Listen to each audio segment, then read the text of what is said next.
Et nous allons écouter le témoignage d'Ariane Aubert, qui est responsable équipe entreprise au Pôle emploi de Montigny-les-Metz. Le centre de gestion de Moselle, le CNFPT et Pôle emploi ont en effet contracté pour former des secrétaires de mairie.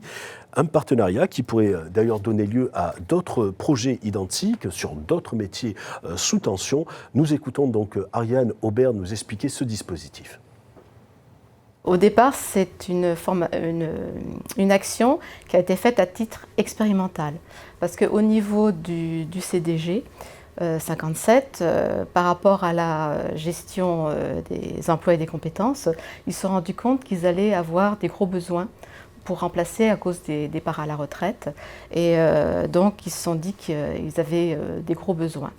Donc, en partenariat avec le centre de formation, le CNFPT, et le CDG du 57, Pôle emploi a décidé de faire en partenariat une action de formation. Donc, dans notre jargon, c'est la FPR, donc Action de formation préalable au recrutement.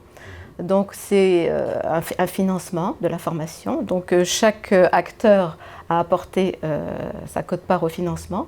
Et donc, on a mis en place une action de formation de 274 heures, voilà, qui a duré d'octobre et qui s'est terminée le 8 février 2019. Chaque agence a positionné des demandeurs d'emploi de leur portefeuille par rapport au secteur ciblé, suivant les profils et les prérequis, et ces personnes-là ont été convoquées. Donc il y a eu 100 personnes de convoquées. Sur ces 100 personnes, on a eu donc un certain nombre de présents, et donc 68 personnes se sont présentées. Et sur ces 68 personnes, il y en a 54 qui ont été reçues pour des entretiens et des tests par le CDG. D'accord. Et de cela est ressorti donc 17 personnes éligibles. Voilà. Donc comme il fallait une quinzaine de postes, on sait qu'il y a toujours des personnes qui à la dernière minute ont des empêchements. Donc 17 personnes ont été recrutées et sont parties en formation. Actuellement, sur les 15 personnes, il y a 8 personnes qui sont en CDD. Parce que l'expérimentation, c'était plutôt pour cibler les petites communes qui avaient des difficultés de recrutement, puisque les petites mairies ont besoin de personnes sur une petite quantité d'heures, donc une dizaine d'heures. Donc le but, c'était de mutualiser par rapport aux maires, par les communautés de communes, et effectivement ça permet, et puis c'était plutôt de l'intérim, donc c'était avant de passer les concours, former des personnes qui par ce biais font des stages en immersion et après les former à préparer le concours et passer le concours. Ça a développé le partenariat avec Pôle emploi puisque le recrutement des secrétaires de mairie se fait plutôt par concours. Donc nous, on n'intervenait pas et je pense que même le CDG n'avait pas idée de déposer des offres à Pôle emploi. Je sais qu'il y avait la mission locale qui envoyait des jeunes d'une manière spontanée, mais c'est vrai qu'il n'existait pas de réel partenariat avec Pôle emploi. Donc effectivement, ça a démarré un partenariat. Maintenant, au niveau du CDG, il y a des offres qui sont déposées par l'espace recruteur qui a été donc créé sur le site de Pôle emploi. Et maintenant, il y a une gestion des offres qui se fait d'une manière totalement autonome. Et pour rentrer dans le public, il faut passer un concours. Donc après, c'est vrai que ça ferme des portes, alors qu'effectivement, il y a la possibilité de rentrer dans ces fonctions-là par le biais de l'intérim et par des missions temporaires. Effectivement, par rapport à ce dispositif, c'est assez long à faire le montage administratif, puisque c'est des conventions qu'il faut remplir. Il faut effectivement pour chaque candidat voir quelle rémunération il va avoir puisqu'il est stagiaire de la formation. Donc il est toujours demandeur d'emploi. Il est effectivement rémunéré en fonction de s'il a des droits d'allocation de retour à l'emploi. À ce moment-là, elles sont mises en formation. S'il n'a pas de droit, il y a un autre dispositif qui est compensé. Après, il y a effectivement quelque chose qui est assez lourd au niveau du montage des mesures. Pour ouvrir un petit peu les portes aux demandeurs d'emploi, ça serait bien de faire un partenariat. On travaille déjà avec les mairies sur les contrats aidés, les fameux PEC. Donc les contrats aidés, effectivement, pourquoi pas, quand il y a des difficultés de recrutement ou des recrutements tout court. Ça ouvre les portes, parce que le secteur public, on sait bien que ça attire les demandeurs d'emploi qui ont envie un petit peu de stabilité dans l'emploi. Merci donc à Ariane Aubert pour ce témoignage. Frédéric Cher, vous êtes le porte-voix des directeurs de centres de gestion sur ce plateau. Donc il y a ce partenariat en Moselle. Est-ce que vous, dans les Vosges, vous avez un partenariat identique? Et est-ce que Pôle emploi est un nouvel entrant, un nouvel empêtrant dans cette affaire-là? Est-ce que vous sentez de plus en plus la volonté de partenariat entre ces trois partenaires? Oui, tout à fait. Alors ça existe en Moselle, on vient de le voir, dans les Vosges évidemment, et il y a beaucoup d'initiatives dans les centres départementaux, on va dire du quart nord-est, parce qu'on travaille en interrégion, de ce type-là. À ma connaissance, les premières actions de ce type ont eu lieu aux alentours des années 2005-2006. Et ça s'est multiplié. Pourquoi ça s'est multiplié? Parce que le centre de gestion, à la condition aussi d'être accompagné par le CNFPT et un nouvel acteur naturel qu'est Pôle emploi, ces structures-là ont proposé rapidement, pour répondre à un besoin, métier de secrétaire de mairie, agent administratif, pour répondre à un besoin, un métier sous tension, se retrousser les manches pour en plus être au contact des employeurs qui avaient ces besoins et en même temps au contact des demandeurs d'emploi. Et donc ces initiatives se multiplient. Ces initiatives se multiplient avec Pôle emploi qui a bien vu en fait ne serait-ce que les résultats de ces actions. Alors je vais faire un peu d'autocongratulation, on va dire vosgienne. J'en parle objectivement parce que je n'y ai pas forcément participé opérationnellement, mais on a des taux de placement dans l'emploi des personnes qui suivent ce type de formation qui avoisinent entre soit 2/3 et 100%. On a même des cas de 100% de placement sur des promotions qui sont d'une quinzaine de personnes, 15-20 personnes.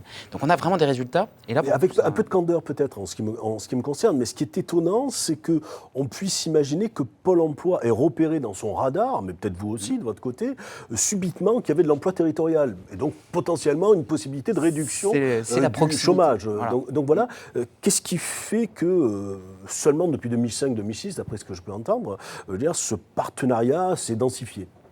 Et avant alors, qu'est-ce qu'on faisait? Eh bien avant, alors il y avait peut-être moins de tension sur ces métiers-là administratifs.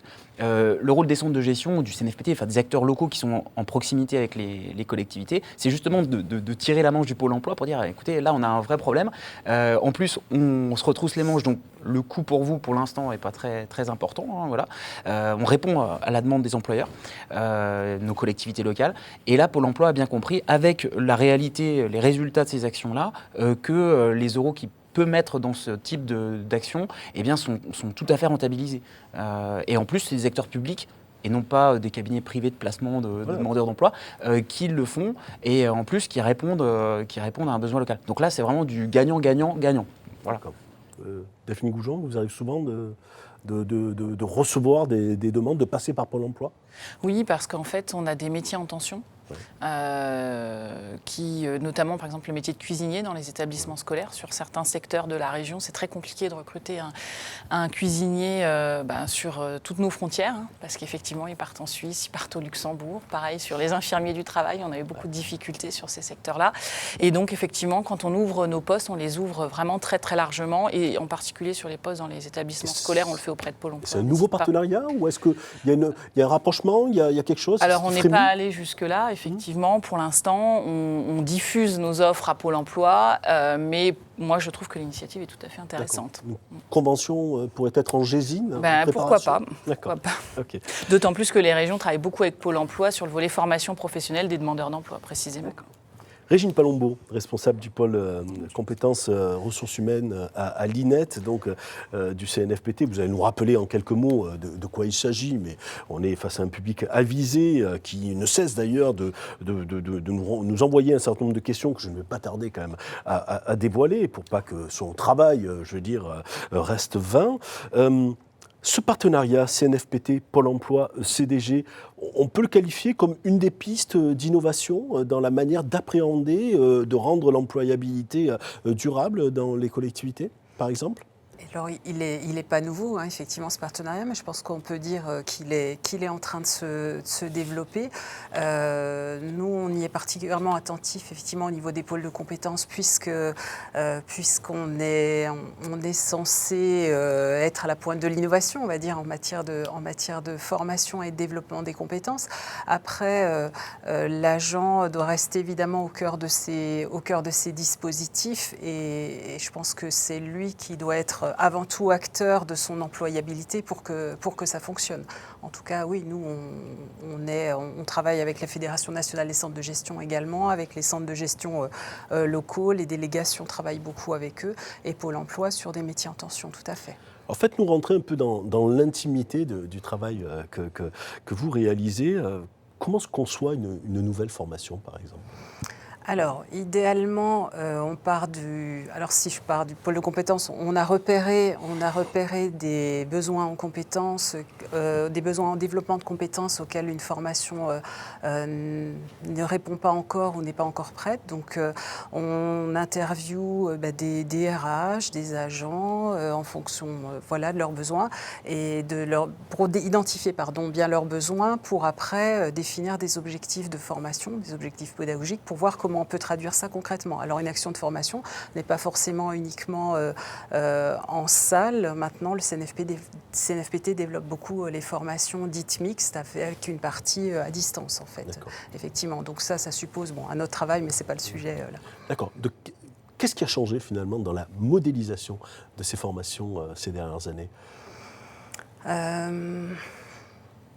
On intègre, je pense, davantage les besoins peut-être de l'agent. On travaille plus seulement avec les collectivités, mais aussi avec les agents. Mais de quelle manière d'ailleurs ?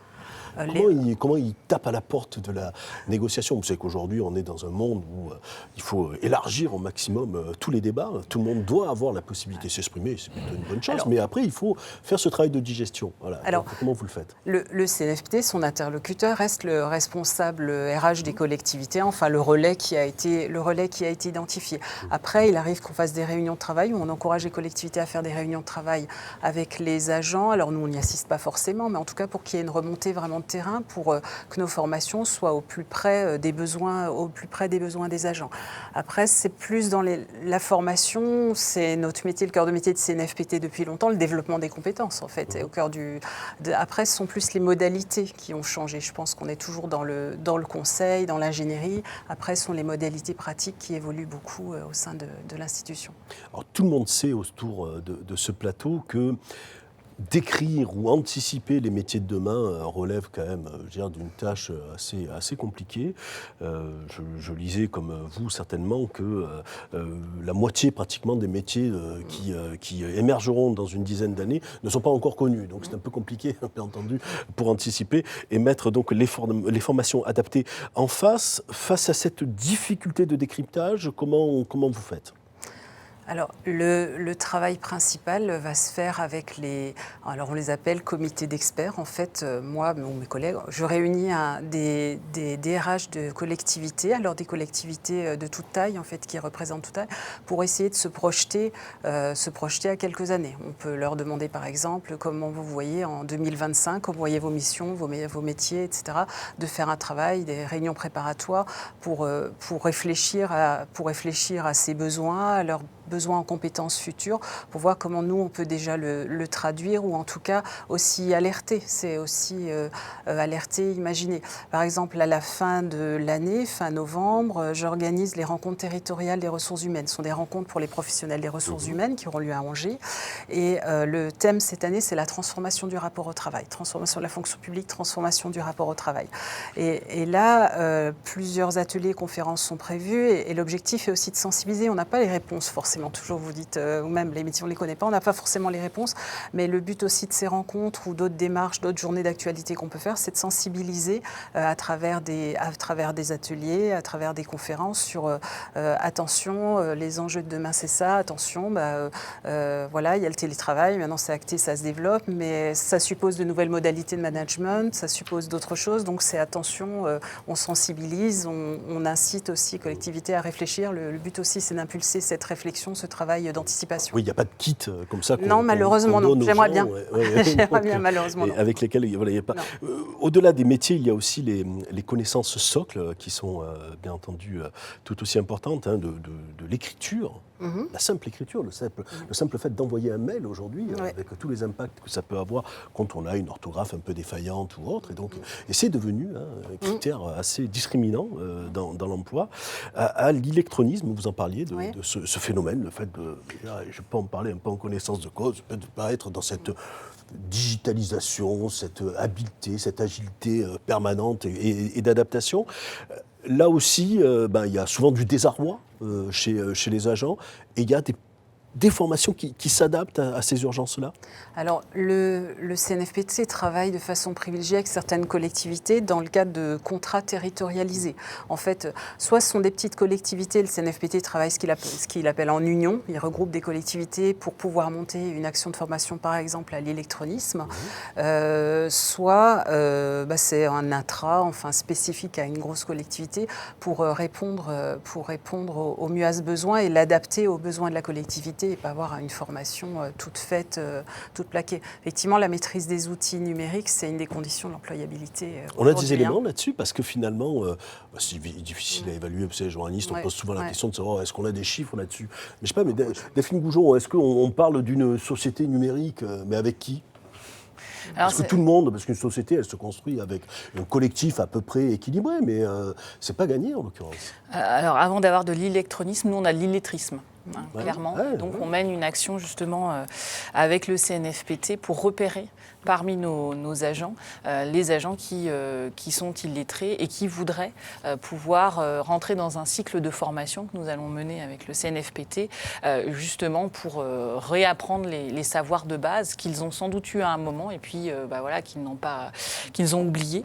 Après sur la question du numérique, c'est un vrai sujet parce qu'on sait que l'intelligence artificielle arrive, qu'elle va bousculer nos métiers et que effectivement il faut qu'on soit en capacité d'avoir des gens qui soient bien formés et je trouve même que ça va au-delà de ça, c'est-à-dire qu'au-delà de former nos agents, c'est aussi former des citoyens puisqu'on voit que maintenant pour avoir sa carte grise il faut passer par internet, pour avoir son justificatif de domicile vous devez cliquer sur le site internet de votre opérateur, etc.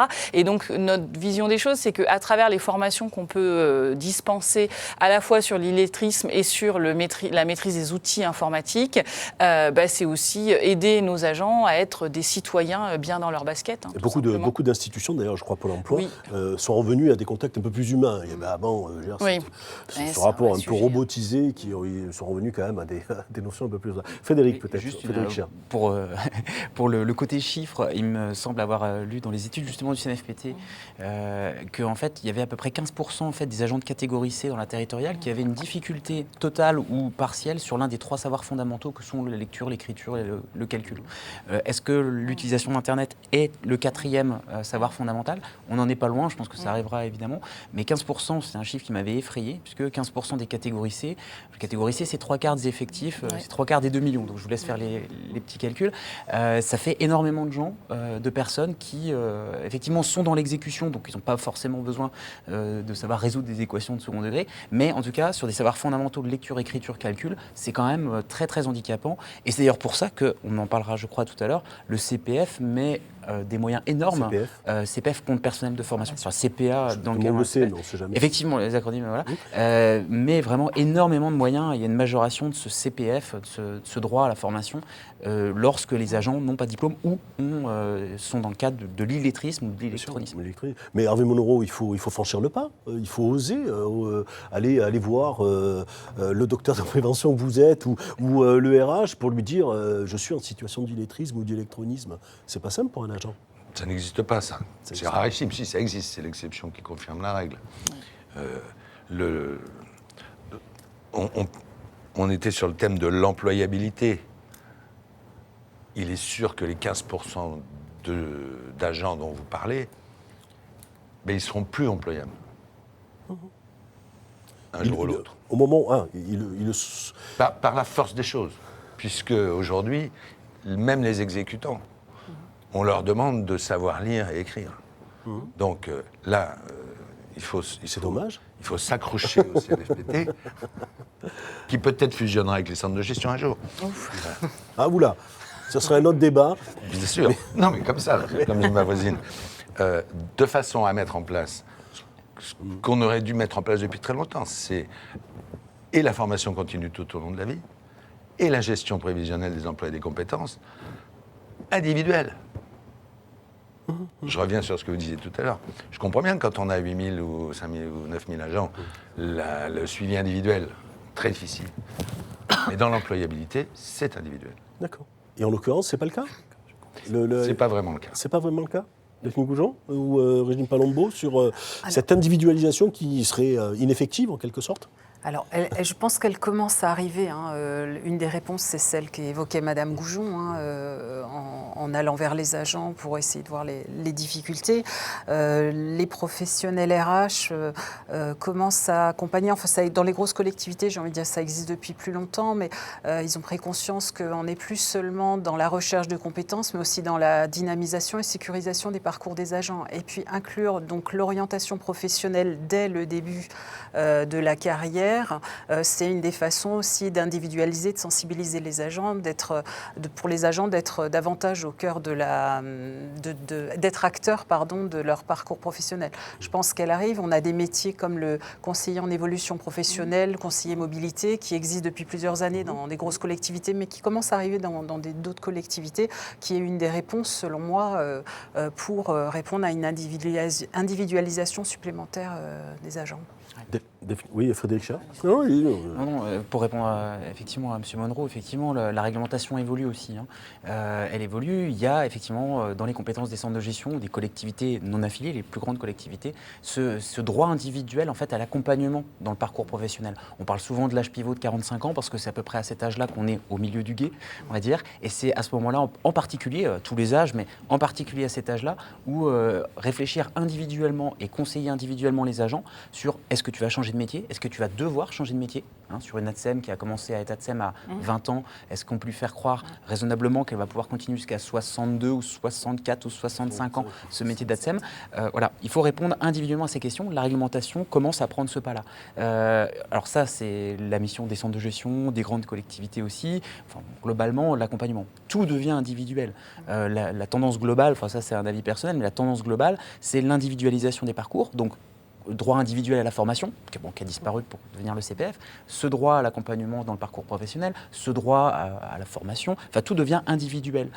Donc les outils sont globalisés, évidemment, ça concerne tout le monde, mais par contre l'activation, elle est individuelle, et pour activer réellement ce droit individuel, ces droits individuels, eh bien, il faut des interlocuteurs. Des interlocuteurs de terrain qui puissent répondre individuellement et accueillir l'agent technique, l'ATSEM, l'agent administratif, ou le cadre d'ailleurs aussi. Mais est-ce que l'avenir de ces réorganisations, en quelque sorte, de cette fluidification tant espérée, ça passe pas par une grande révolution à mettre en place en communication interne? Je m'entends. Il y a des tas de choses, en tant que journaliste, je le vois, je l'écris, etc., qui se passent.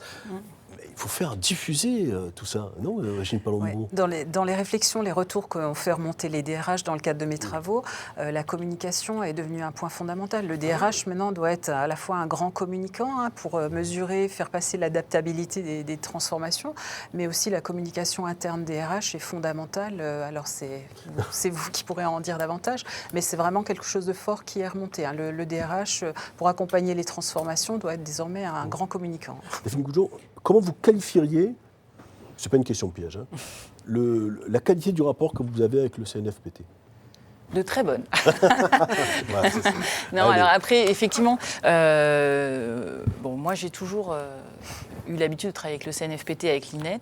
La petite difficulté que nous rencontrons aujourd'hui, c'est que nous n'avons pas un seul interlocuteur en face de nous, mais 3, puisqu'on dépend du CNFPT Champagne-Ardenne, du CNFPT Lorraine et du CNFPT Alsace-Moselle. Ils n'ont pas calqué leur organisation sur la vôtre. Mais j'ai cru comprendre, effectivement, puisque je les ai rencontrés pas plus tard que lundi, qu'il y avait quand même des projets de rapprochement à venir.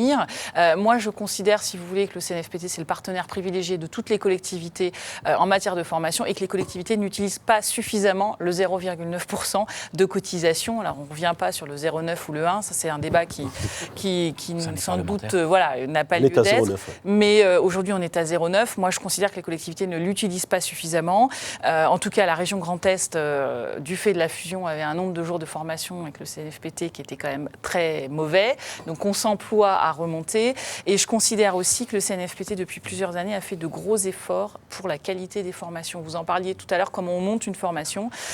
Comment on monte une formation, on fait aussi, à travers chaque entretien professionnel annuel, un recensement des besoins de formation. Et c'est ce recensement qui nous permet ensuite d'aller vers le CNFPT. Et le CNFPT fait énormément d'efforts en matière d'évaluation des formations. Voilà, quand il y a des interlocuteurs qui n'étaient pas à la hauteur, je crois qu'il fait aussi l'effort de changer ses formateurs. Voilà.